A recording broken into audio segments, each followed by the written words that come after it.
One message I would have is emergency medicine is so much fun throughout your entire career. We are so blessed to be part of people's lives at their most vulnerable time.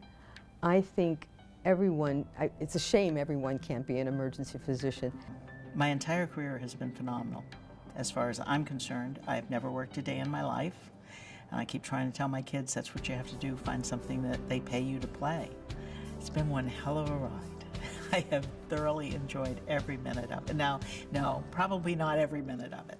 Even though I was a Southerner, I must have been a Yankee in another life because I had a lot of chutzpah, as they like to say up there.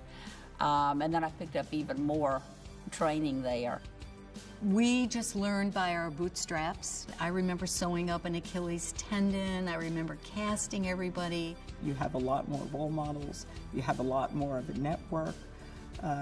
It's not just the old boys network anymore, as you're probably seeing in this video. Now there's a little bit of an old girls network. Don't let anybody tell you can't do something, period. Because you literally are the only one who can stop you.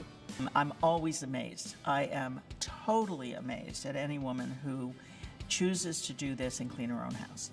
Now, if you really love housekeeping, maybe that's the way you relax, but my very first paycheck, I hired somebody to clean my house. I took off a maximum of 4 days for each baby, which I do not recommend anyone do. I definitely regret that I had to do that, but I don't see any other way I could have done it, actually. I don't think I ever thought outside the box. I just didn't know there was a box.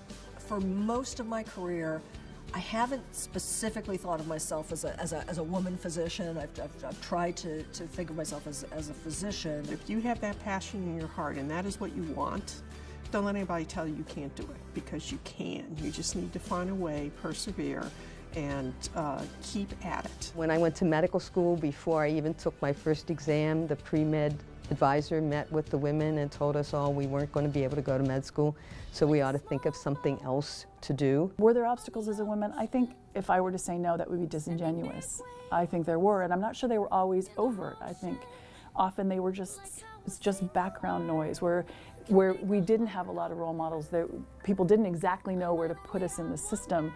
I was enthralled at the ability to save somebody's life. I'm not really good at small talk, so I couldn't think what to say to you on your 10th visit about your diabetes.